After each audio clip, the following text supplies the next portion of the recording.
tous et à toutes, j'espère que vous allez bien. Aujourd'hui, nous sommes là pour un live témoignage, un témoignage de reconversion.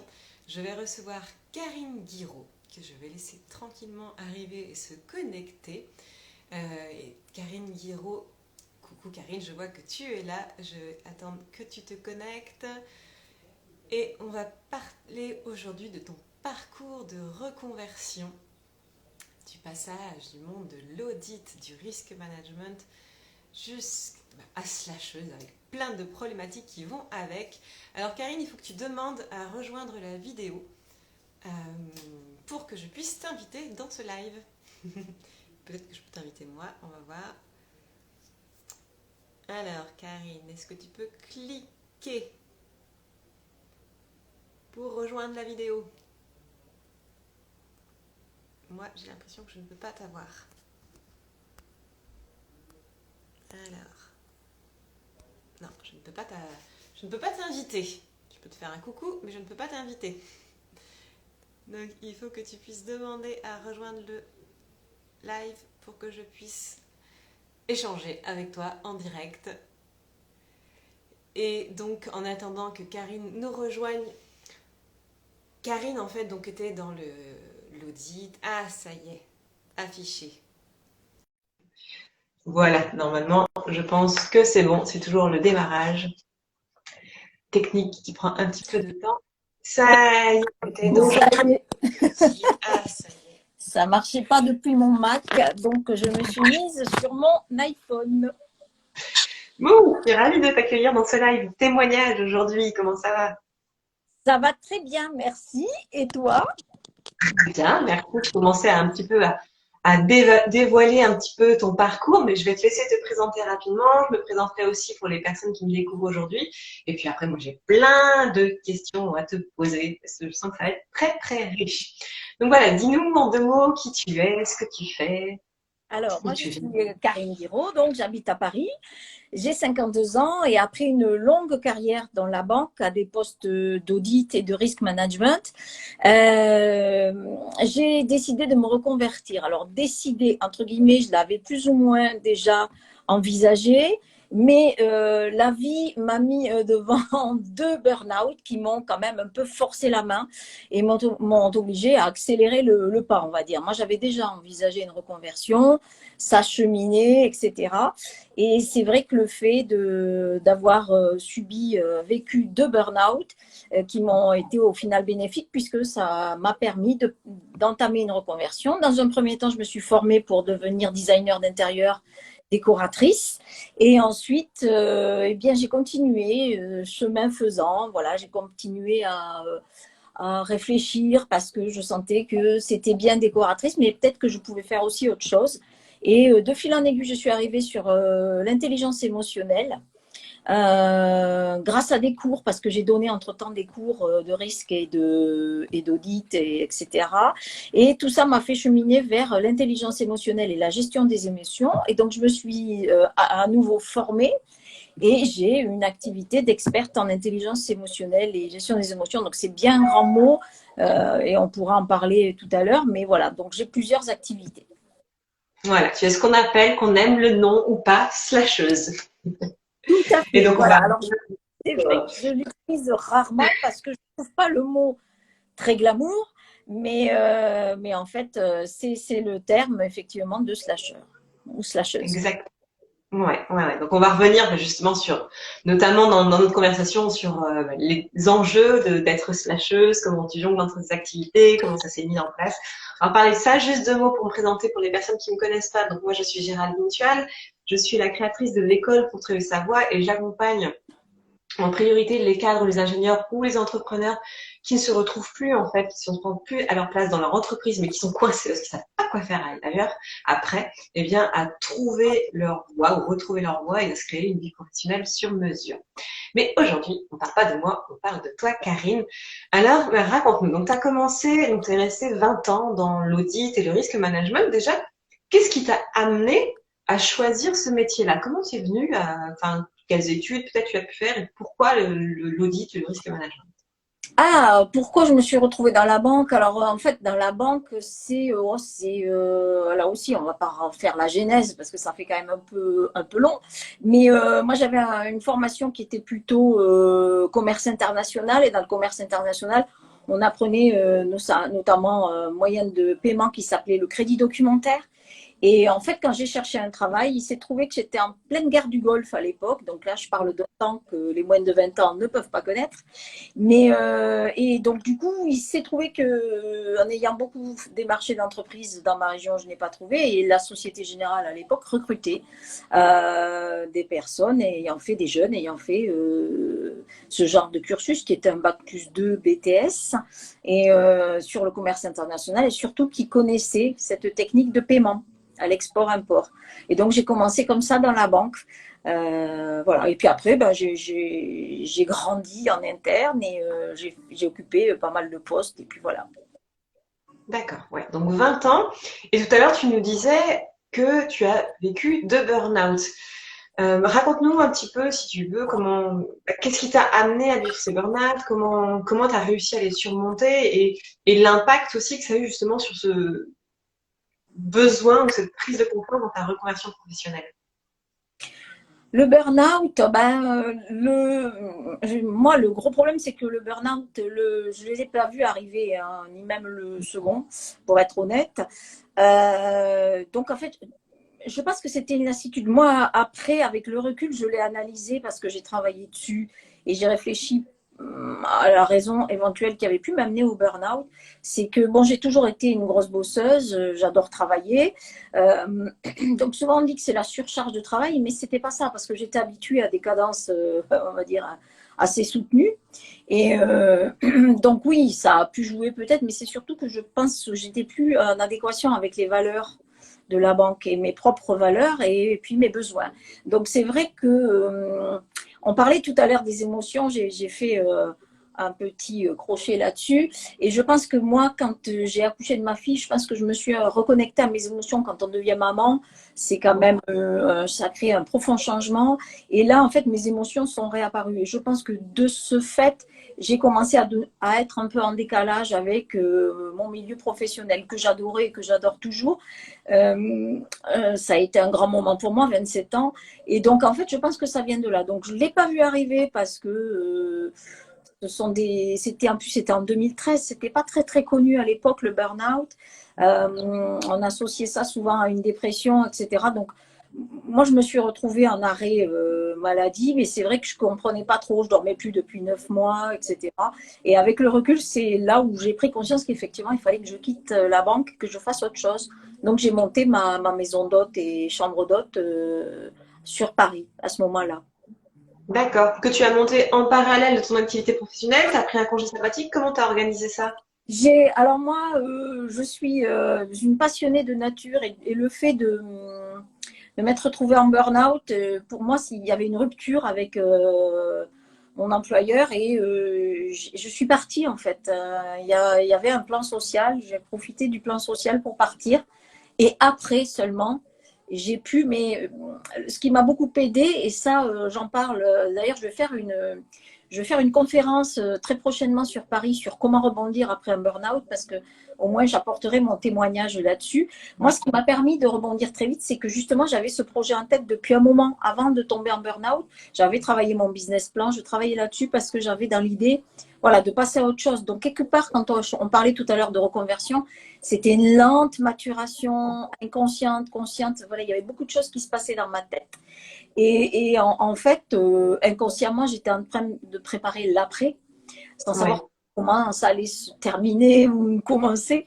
Et du coup, le fait d'avoir un projet, ça porte énormément. Et ça permet de rebondir, quel que soit le problème derrière. Exactement.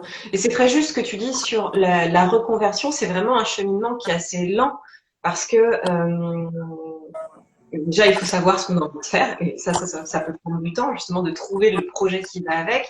Et puis ça demande aussi de faire le deuil dans son activité actuelle, ça te prépare aussi pour soi et pour son entourage, donc ça c'est important. Et moi ce que je vois finalement dans ton parcours, donc tu avais déjà cette idée qui était là. Finalement, il y a eu 2 déclics qui ont permis le passage à l'action, si je peux parler de déclic. En effet, l'arrivée de ta fille Et c'est vrai que c'est souvent quelque chose qui fait germer comme ça dans les têtes, dire soit une prise de conscience que finalement les valeurs de l'entreprise dans laquelle on travaille ne sont plus les nôtres, ou n'ont jamais été les nôtres, mais on n'en avait jamais pris conscience. Donc il y a ça, où on a changé de valeur. Et d'ailleurs, ça peut être lié aussi, soit on se rend compte qu'on a un équilibre vie pro, vie perso qui est pas équilibré justement, et on veut réinvestir sa vie personnelle. Donc ça, c'est important ce que tu dis. Et puis le deuxième point important, c'est ce fameux burn-out. Et du coup, j'ai envie quand même qu'on fasse une petite parenthèse sur le burn-out parce que c'est important, je trouve.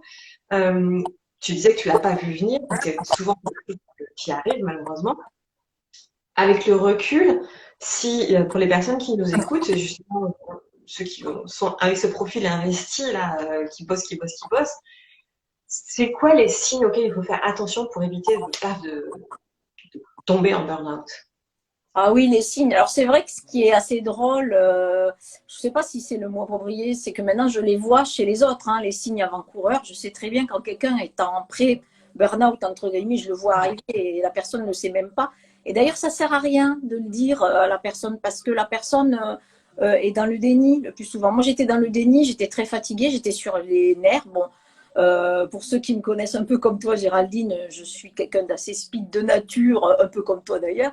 Donc bon, mais j'étais quand même très sur les nerfs, et surtout moi, ce qui aurait dû alerter, mais en fait je ne comprenais pas ce qui m'arrivait à l'époque, c'est que je ne dormais pas. Ça a duré 9 mois. En fait, je m'endormais le soir assez rapidement, vers 11h minuit, mais à 2h, ma nuit était finie. Toutes les nuits, c'était comme ça. Donc ça, c'est un gros signe, un gros signal. Après, il y a le fait de se couper un peu, c'est-à-dire que je parlais de moins en moins à la maison, j'étais très préoccupée, je ruminais toujours sur le boulot, le boulot, le boulot.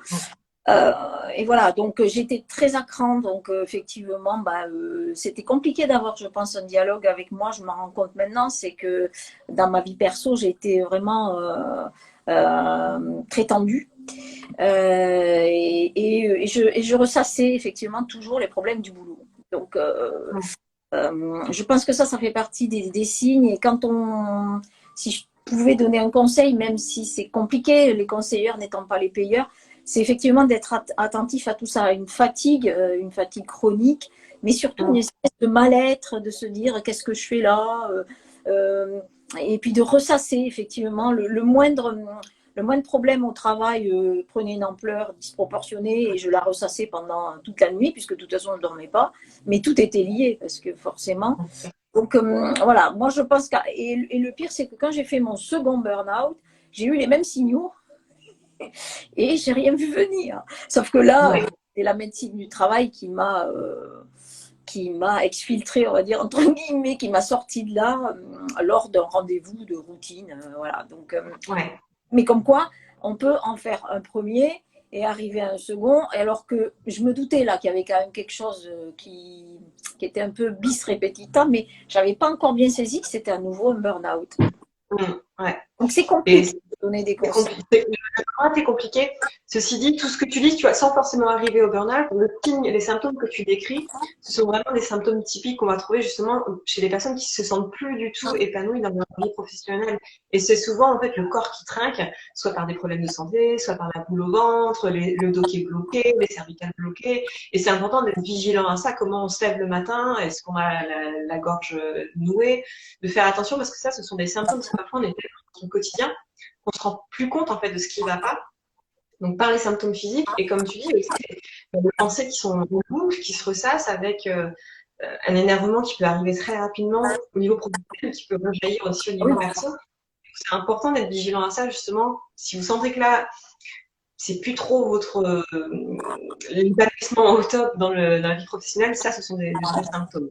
Ah oui. Comme tu dis, j'étais tendue même au niveau professionnel et moi c'est comme ça que ça s'est sorti. Ça a clashé parce que j'ai clashé avec un consultant qui était en interne et c'est là où tout a explosé, quoi. Mais le matin même, j'étais quand même sur le quai du RER à me demander si ça serait pas plus simple de sauter et d'en finir. Et en fait, moi ce qui m'a retenue à ce moment-là, c'est le fait de me dire que j'étais maman, que je ne pouvais pas laisser ma petite fille. Ouais. Et tu dis, donc là, tu nous as parlé que tu avais envisagé, parce que je vois que ma connexion est couple là, pardon. J'espère que ça Ah, fonctionne. Donc tu es moi je t'entends. passé, c'est bon, alors tu as fait cette reconversion vers la table d'hôte, mais je sais que ce n'est pas ce que tu fais aujourd'hui, alors qu'est-ce qui s'est passé? Et comme j'avais ce projet, alors c'était assez rigolo parce que la maison d'hôte, table d'hôte à Paris, personne n'y croyait parce que tout le monde se disait que c'est complètement farfelu. Donc moi j'avais fait mon business plan, j'avais fait ça sérieusement avec des professionnels, etc. Je me suis fait labelliser ma chambre comme haute qualité de Paris, c'est-à-dire que la ville de Paris donnait un label, enfin, etc. J'avais des prescripteurs, j'avais vraiment bien. Et moi j'y croyais à fond, à fond. Et c'est là l'importance pour rebondir, quel que soit un événement, un burn-out, une maladie, c'est que quand on a un projet de vie construit et qu'on y croit et qu'on est à fond dedans, quel que soit le problème qui vous arrive, il peut se passer, tout peut s'effondrer autour de vous, vous êtes à fond là-dessus. Et c'est vrai que du coup, moi, j'ai très vite rebondi là-dessus. Et ça a d'ailleurs ça a marché du feu de Dieu sur Paris.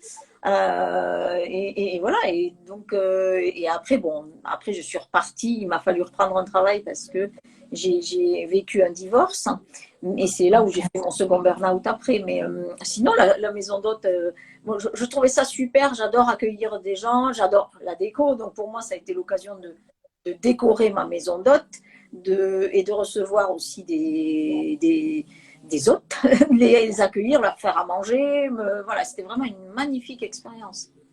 D'accord. Ouais, donc c'est plutôt en fait ta vie personnelle, ce divorce qui t'a amené à arrêter cette activité-là et à retourner dans le monde de la banque. Et donc là, deuxième burn-out. Et bah, raconte-nous comment ça Oui, s'est passé, comment tu as envisagé la suite là. deuxième burn-out, là par contre on se dit attention, on est sans filet parce que premier burn-out, si je puis dire, toujours marié, un appartement, un mari qui travaille, bon, ben, on a quand même un filet de sécurité. On se dit bon, quoi qu'il se passe, voilà. Là, deuxième burn-out, pas de filet de sécurité dans le sens où je suis divorcée et voilà. Et puis c'est surtout que là on se dit oula, on commence à se poser de sacrées questions. Et le second burn-out m'a vraiment mis KO parce qu'effectivement je n'avais plus derrière le projet de la maison Ouais. d'hôte. Je ne pouvais plus le faire parce que j'avais dû vendre l'appartement, etc. Et donc là, par contre, on se demande ce qui va se passer. Ça fait remonter à la surface pas mal de peur, pas mal de doutes, et on se dit, ben là, c'est sûr qu'au fond de son lit le soir, on n'emmène pas large, et puis on pleure un bon coup en se disant, ben là, je ne sais pas comment je vais m'en sortir, parce que là, pour le coup, tout le monde avait été clair, que ce soit la médecine du travail ou même la sécurité sociale, m'a dit, madame, il faut quitter la banque. Ouais. Devant autant de certitudes de la part d'autrui, on se dit, bah oui, mais non. Et comme tu l'as dit tout à l'heure, pour moi, ça a été très, très compliqué de faire le deuil de mon ancien travail, de la banque, parce que pour moi, c'était quasiment tout. Et donc là, faire un deuil, on entame un long deuil. Alors, comme on divorce, comme quand on perd quelqu'un, c'est un deuil. Je dois l'avouer, pour moi, ça a été un long deuil. Je parlais encore récemment, ça m'arrive, et ça m'arrive encore, mais moins, pendant très très longtemps jusqu'à récemment, je parlais de moi dans la banque au présent. C'est-à-dire que quand on me parle de la banque, je réponds comme si j'étais encore dans la banque. Maintenant, c'est parti. Mais donc, c'est dire si c'est long. Donc, il y a tout ce travail à faire et puis se reconstruire soi, réfléchir à ses valeurs, ses besoins, qui sont deux choses distinctes. Et après, voir, et c'est là où on entame un long travail sur soi, que j'avais déjà entamé, mais qu'on poursuit, en se disant, ben là, on est sans filet, qu'est-ce que je vais faire, qu'est-ce qui me plaît vraiment, etc. Et Donc, comment tu as fait ce travail justement? alors, bah, moi, je me suis fait aider. Bon, ben, moi, je voyais des psys, etc. Puis, bon, moi, j'ai continué mon petit cheminement aussi de développement personnel. J'ai continué à réfléchir sur moi. J'ai avancé. Et puis, c'est surtout que, comme j'avais déjà bien entamé tout mon travail sur moi dès le premier burn-out, et puis moi, j'ai toujours été quelqu'un qui baignait dans le développement personnel, etc. Donc, il y a des choses qui sont revenues naturellement, on va dire, où je me suis à nouveau réouverte à tout ça parce que je m'étais coupée de tout ça. Et donc là, je me suis interrogée. Les choses basiques à se demander, c'est se dire, en fait, qu'est-ce qui nous plaît vraiment? Qu'est-ce qui nous plaît vraiment? Alors, certains vont dire, oui, mais c'est pas parce que ça nous plaît vraiment qu'on peut en faire son métier. Bon, mais déjà, ne mettons pas la charrue avant les bœufs. Déjà, recensons ce qui nous plaît vraiment, nos passions. Certains me disent à moi, je n'ai rien qui me plaît. Bon, ok, donc tact, ça peut arriver, mais quand même, dans ces cas-là, il faut se raccrocher à son enfance. Enfant, on a fait des choses. Il y a peut-être des choses qui, enfant, nous plaisaient et pourquoi pas se repencher là-dessus. Si on s'en souvient plus, on peut demander à ses parents, on peut demander à son entourage. Donc voilà, l'idée, c'était de détricoter à l'envers un peu sa vie, de repartir, de voir un peu. Moi, je savais que j'avais toujours, en fait, une passion pour la décoration, l'architecture, etc. J'ai toujours aimé ça, mais j'ai toujours adoré les voyages, j'ai toujours adoré aussi recevoir du monde. Donc, il y avait pas mal de choses. Moi, j'adore beaucoup de choses. Donc, j'ai fait le tri. Après, moi, je me disais, bon, la décoration, pourquoi pas, mais sur le marché, on voit tellement de décoratrices, on voit tellement... J'ai eu des doutes en me disant, pourquoi moi? Et puis, du coup, je me suis dit, si, parce que quand même... ça me plaît. Voilà, j'avais fait des travaux et j'avais bien vu que certaines personnes qui, voilà, qui étaient architectes d'intérieur ou autres faisaient des choses qui n'étaient pas forcément au top et j'en ai payé les frais. Donc je me suis dit, bon, finalement, je vais prendre tout ça en main. Moi, j'avais déjà fait pas mal de chantiers à mon actif à titre perso ou pour des amis, mais en mode gratuit. Hein, voilà, c'était. Donc, j'avais un peu d'expérience de ce côté-là. Je me suis dit, je vais le mettre à profit, je vais me former parce que moi, j'aime bien faire les choses correctement. Donc, je me suis formée. La formation, j'avais, pour être honnête, déjà pris la formation avant de tomber en deuxième burn-out. Et je l'avais prise, mais c'est vrai que j'avais pas eu l'occasion de la commencer parce que j'étais fort occupée dans mon travail. Donc, j'avais quand même cheminé, toujours pareil, petit à petit. Et voilà, il faut pas être pressé, il faut laisser. Et puis quelque part, alors il y a une chose, alors ça on en parle souvent, c'est pas facile à faire. C'est-à-dire que moi je suis pas d'un naturel patient, donc quand je commence ce genre de choses. Pour moi, c'est compliqué de patienter. Je voudrais que ce soit fait du jour au lendemain, que je trouve vite, que j'aille vite, que je mette tout en place, etc. Non, il faut accepter qu'il y a une certaine maturation, ça doit se faire. Voilà. C'est pas juste que il y a plein de choses qui sont hyper pertinentes dans tout ce que tu as dit, de vraies pépites pour les personnes qui sont en reconversion, qui cherchent leur projet de reconversion, c'est que, en fait, il faut se laisser maturer, en effet, et lâcher prise sur le besoin de vite trouver tout de suite, parce que plus on va être stressé justement sur trouver l'idée, et plus on va perdre des opportunités en fait de trouver ce qui nous plaît vraiment. Et c'est important de prendre cette étape, ce temps en fait pour faire son introspection de qui on est vraiment, de quels sont nos talents, qu'est-ce qui nous fait plaisir, qu'est-ce qu'on aime faire, quelles sont nos valeurs, quels sont nos besoins, revenir sur l'enfance. En fait, il y a toute une démarche en fait. Nous dans l'école pour tous les savoirs, on fait ça. Enfin, sur les 3 mois d'accompagnement, ça prend quasiment 1 mois et demi, voire 2 mois. Parce que tant qu'on n'a pas fait ce retour un peu aux sources, on peut pas envisager la suite. Et se donner aussi le temps de tester des choses, d'explorer. C'est ça qui, petit à petit, en fait, va nous donner des pistes, va éveiller des petites choses dans le cerveau qui vont dire, ah ouais, tiens, et si j'allais tester ça? C'est tout à fait ça, j'allais le dire, c'est le lâcher prise et se reconnecter à ses émotions. C'est pour ça que maintenant, je m'éclate, moi, quand j'accompagne des personnes à gérer leurs émotions, à gérer dans le sens, c'est pas qu'il faut, j'entends contrôler ses émotions, mais c'est quand on dit contrôler ses émotions, c'est pas ne garder que les bonnes et éliminer les mauvaises. Non, c'est accepter toutes ces émotions, c'est ce qui nous rend humains, d'avoir des émotions, voilà. Et donc, du coup, c'est se reconnecter à ses émotions et vraiment laisser faire. Et plus on va être tendu à se dire il faut que je trouve, moins on va trouver. Ça marche comme ça de toute façon. Il faut lâcher prise. Et moi, pour donner un petit exemple, par exemple, la maison d'hôte, je cherchais tous les soirs, ce que je pouvais monter comme business. Moi, je voulais toujours être à mon compte. Ça a toujours été un rêve. Je suis d'une famille d'entrepreneurs et pour moi, c'était le Graal. Et donc, je cherchais. Et en fait, c'est venu un soir, alors que je n'y pensais plus, je prenais un bain chez moi. Et là, alors que j'étais dans mon bain complètement détendue, donc j'avais lâché prise, eh bien, l'idée, clac, est venue. Et donc, et l'intelligence émotionnelle, c'est pareil, ça m'est venu un jour où je surfais sur le net, je suis tombée sur l'intelligence émotionnelle, sur quelqu'un, sur Gilbert Toulier, etc. Et là, ça m'a rappelé une chasseuse de tête qui m'avait dit un jour que j'avais une intelligence émotionnelle. Et à l'époque, comme j'étais dans la banque, j'ai même cru que c'était quasi une insulte et qu'elle se moquait de moi parce que je me suis dit, une intelligence émotionnelle, ça doit vouloir dire que je ne suis pas très fut-fut. Donc, je ne sais pas, je n'avais pas très bien pris à l'époque. Et en fait, là aussi, association d'idées, je me suis dit, ah, mais c'est quand même curieux. Pourquoi ce sujet de l'intelligence émotionnelle revient sur le tapis, les émotions, etc. Et voilà, j'ai raccroché. En fait, il faut raccrocher les wagons. Et c'est comme un puzzle qui se met en place. Il faut prendre du temps. On ne peut pas faire ça. C'est vrai que le fait, moi, je le vois quand j'accompagne pour les émotions, que ce soit au travail, gérer ses émotions. D'ailleurs, je fais un séminaire du 18 au 19 mai à Seton, dans le Perche, sur justement comment gérer ses émotions en entreprise. Donc, moi, je le vois parce que soit il y a des gens qui veulent se reconvertir, soit des personnes se posent des questions sur le sens de leur vie, etc. Il faut lâcher prise, mais c'est le plus dur à faire.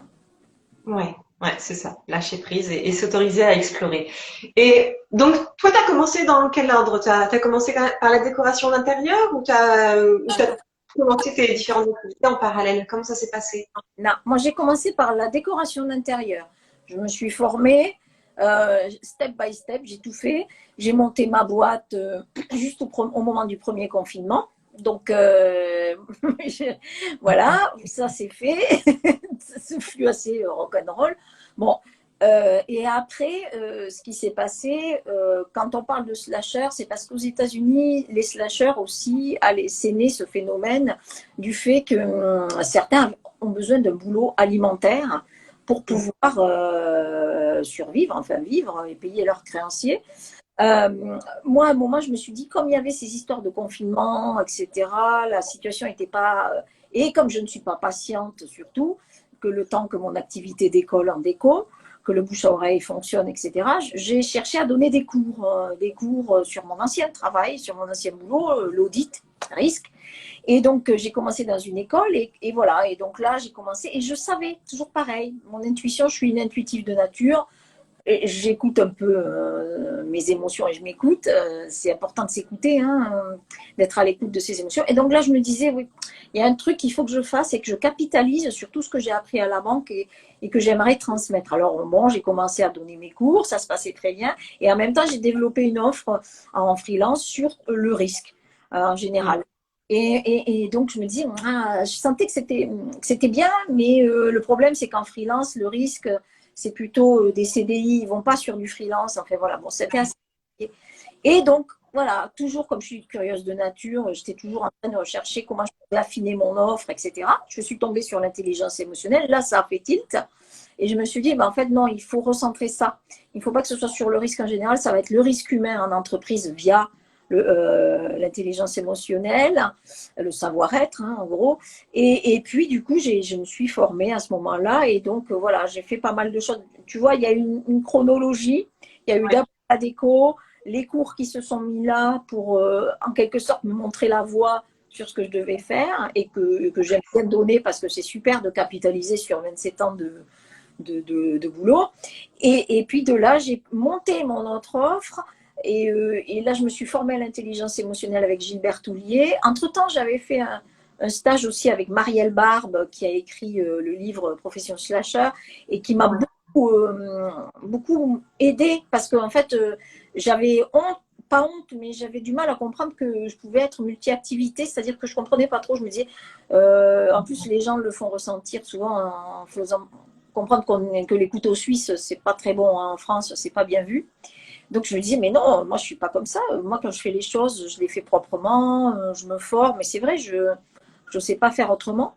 Donc, voilà. Voilà, tu vois un peu la chronologie du... Ça s'est cheminé. Il y a une idée que j'ai envie de mettre, enfin, il y a plein d'idées que j'ai envie de mettre en avant ici, mais il y en a une, justement, pour des personnes qui ont des projets, des idées de reconversion qui est assez différent de ce qu'ils font aujourd'hui. C'est vrai que le temps, si c'est un projet entrepreneurial, c'est vrai que le temps que ça se mette en place, ce que tu dis, c'est intéressant ce que tu as mis en place, c'est d'avoir en parallèle une activité finalement qui fait un lien avec l'activité précédente, qu'elle soit en freelance ou comme des cours par exemple que tu donnais, qui permet de garder ce lien avec la vie d'avant, de aussi faut être honnête, d'avoir un revenu assez rapide et puis de se laisser aussi le temps de construire tranquillement sa nouvelle entreprise. Même si chez toi, il y a autre chose, on voit bien qu'il y a cette appétence, et c'est ce qu'on voit chez les slasheurs, de faire plusieurs activités différentes parce qu'il y a ce besoin de nourrir une curiosité d'esprit, faire plein de choses. Et ce que tu disais, c'est que c'est vrai qu'en France, c'est quand même assez mal vu des personnes qui ont comme ça différentes activités parce que on peut se dire d'extérieur, bon bah tu fais juste ça pour être payé, derrière tu vas pas être bonne ou tu vas pas être impliquée ou tu sais pas ce que tu veux faire. Enfin, justement, toi, est-ce qu'il y a eu des remarques de ton entourage ou même tes propres remarques quand tu en as déjà un petit peu parlé, mais comment tu as vécu et comment tu vis encore le fait d'être slasheuse? Bon, là, moi, je le vis très bien parce que grâce à Marielle, j'y suis allée, j'étais toute intimidée en me disant, je comprenais pas trop, je me disais, bon, moi, je suis sur la déco, mais effectivement, je voyais bien qu'il y avait d'autres choses derrière et j'osais pas. Et en fait, en gros, au bout d'un moment, il faut faire un peu son coming out, entre guillemets. Il faut accepter. C'est vrai que c'est compliqué parce que même sur LinkedIn, je patauge encore. Alors parce que beaucoup de personnes dans le monde professionnel vont te dire bon, mais quand tu pitches qu'une activité, hein, tu pitches pas, tu mélanges pas tout, sinon tu vas perdre tout le monde, et etc. Et c'est compliqué parce qu'en fait, non, moi, Karine Guiraud, je suis une personne et je vois pas pourquoi il faudrait que je devienne schizo et que j'explique quand je vais à un endroit, ben non.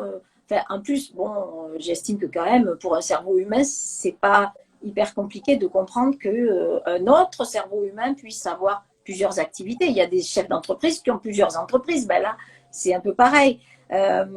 Et surtout que moi, mes deux grosses activités, ça a le même, on va dire, le même fil conducteur que sont les émotions. Et c'est vrai que dans l'esprit français, en tout cas, on y vient, mais ça met du temps. Et oui, et c'est souvent qu'on demande de pitcher que pour une activité, de laisser l'autre de côté. Donc il faut choisir. Ah oui, alors aujourd'hui, choisir laquelle. C'est compliqué. Et c'est vrai que même sur le profil LinkedIn, c'est compliqué, par exemple, parce que sur les réseaux sociaux, alors moi, j'ai plusieurs comptes. Alors j'ai mon compte perso sur Instagram, mais j'ai mon compte au nom de Guiraud Karine pour l'intelligence émotionnelle. Et puis j'ai un compte sur Karine Interior Design qui est la déco. Ben oui, on est obligé d'être, bon ça c'est logique, on est obligé de scinder les activités. Mais après, pour se présenter, bon, maintenant, moi j'ai tendance à dire, alors même si j'aime pas le mot, ben, je suis au moins multi-activité. Et voilà, j'ai plus ce scrupule, j'ai eu du mal. Hein. C'est grâce à Marielle que ça m'a décomplexé, etc. De voir que d'abord, je suis pas la seule, hein, je suis loin d'être la seule. Et puis en plus, je fais pas des activités non plus hyper compliquées. Enfin, c'est pas non plus hyper complexe. Hein.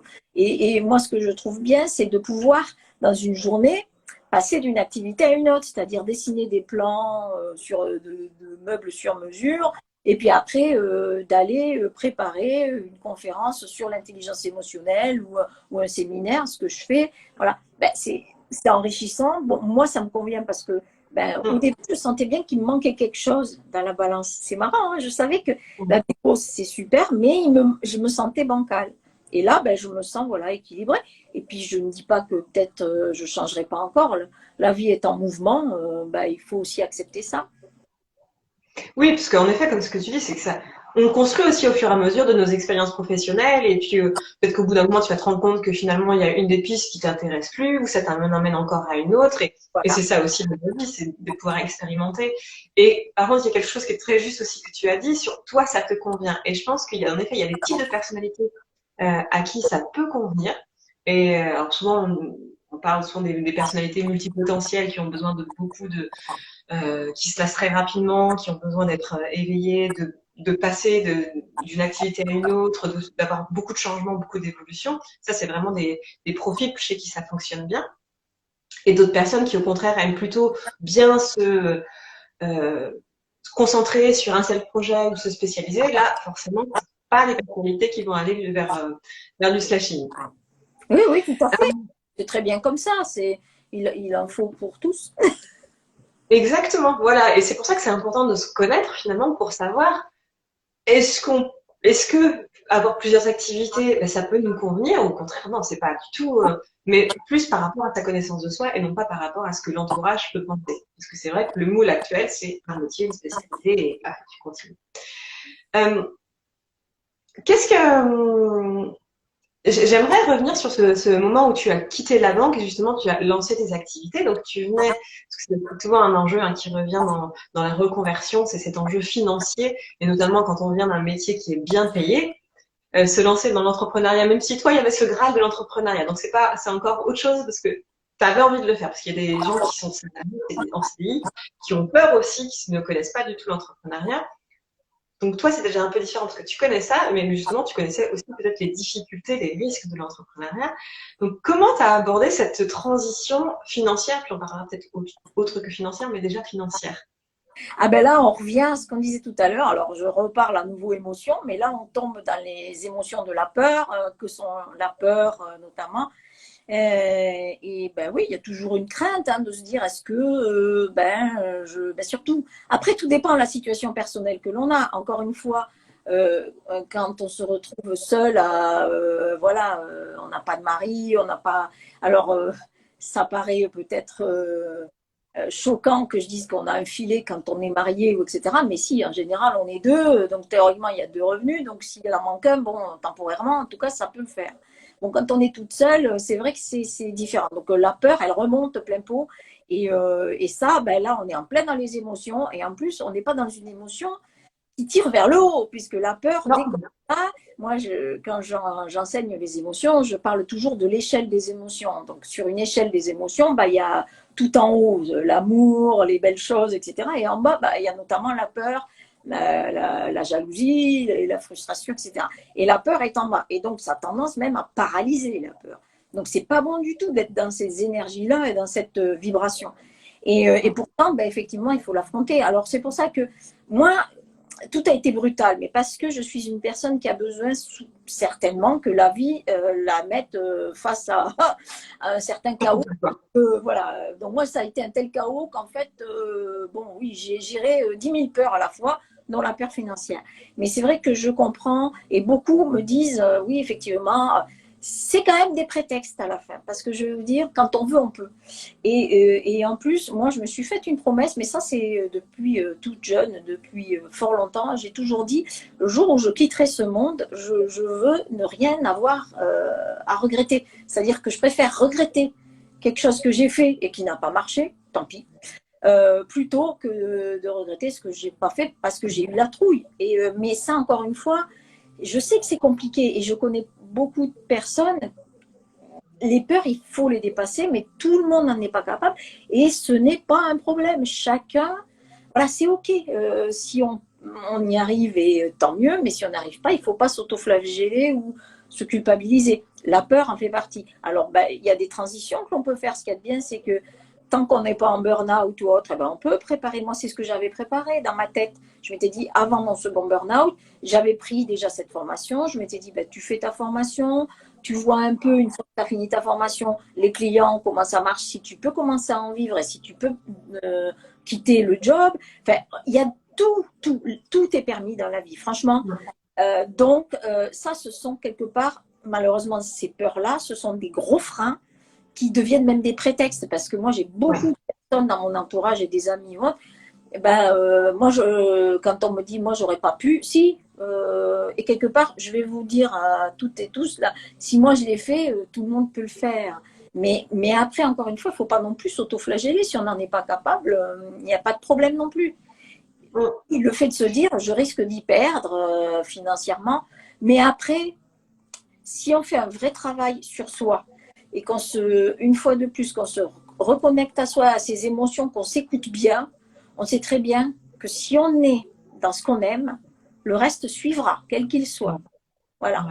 Après, il faut un peu de patience et surtout de l'action. Il ne faut pas se dire, bon, ben ok, je fais le métier que j'aime et puis j'attends tout cuit chez moi, que tout tombe. Non. Mais la peur, oui, elle y sera évidemment, mais il faut alors, c'est pour ça que moi j'accompagne là-dessus, parce que c'est vrai que je me rends compte qu'autour de moi, les gens qui viennent me voir pour gérer les émotions, c'est beaucoup de peur, surtout en ce moment avec un contexte anxiogène tel qu'on le vit. Mais dites-vous bien que franchement, c'est rien. Honnêtement, c'est dans notre tête. Il faut dire à monsieur le mental, là-haut, il faut le calmer. Et pour ça, il n'y a qu'une chose à faire, c'est vivre dans l'instant présent. Il ne faut pas penser à demain.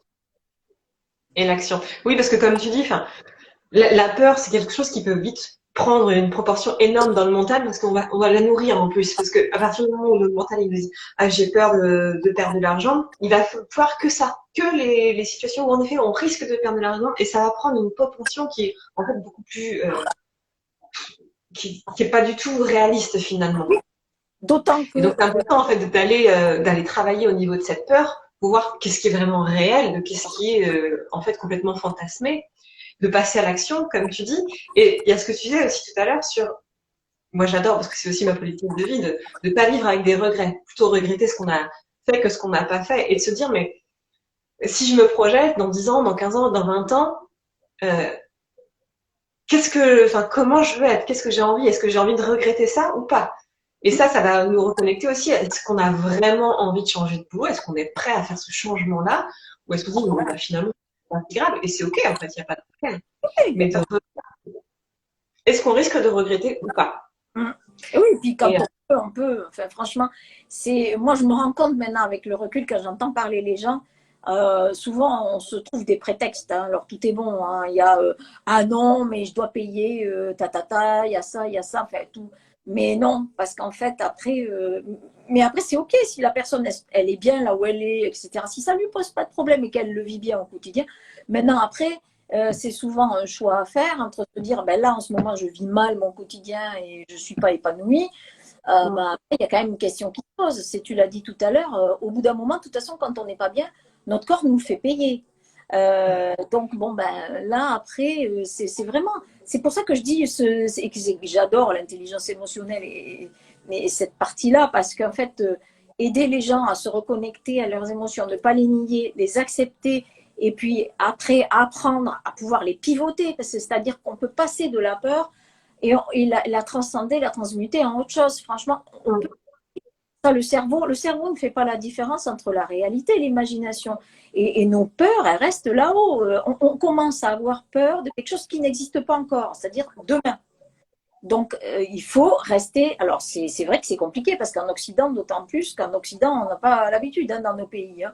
Il faut vivre le moment présent, c'est-à-dire que là, au moment où je vous parle, je n'ai aucun souci. Inutile, le passé est mort, donc ça ne sert à rien de rester derrière. Demain n'existe pas pour l'instant. Il me reste que la prochaine minute là. Voilà. Et pour l'instant, tout va bien. On est en train de parler. Mais encore une fois, après, il n'y a pas de culpabilité à avoir derrière. Si les personnes n'arrivent pas à dépasser leur peur, ben voilà, c'est pas un souci. Mais c'est vrai, se reconnecter au moment présent et à son envie aussi. De quoi on a vraiment envie? Quelle vie? Et ça, on n'en a pas vraiment parlé, mais c'est vrai, quelle vie professionnelle j'ai envie d'avoir? À quoi j'ai envie qu'elle ressemble? Et plus on est au clair finalement sur qu'est-ce qu'on a envie d'avoir, et plus on va pouvoir se reconnecter à ton envie et c'est ce qui va aussi nous aider à dépasser ses peurs. Et puis il y a aussi quelque chose que tu as dit tout à l'heure, qui était sur le fait que ton projet, tu l'avais construit.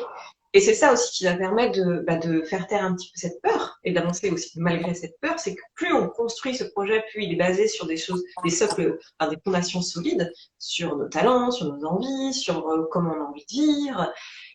Si on a un plan d'action, je sais pas, prendre un congé sabbatique pour tester l'activité ou travailler à mi-temps, enfin peu importe, plus ça sera construit, plus ça sera solide et plus on a avancé malgré la peur.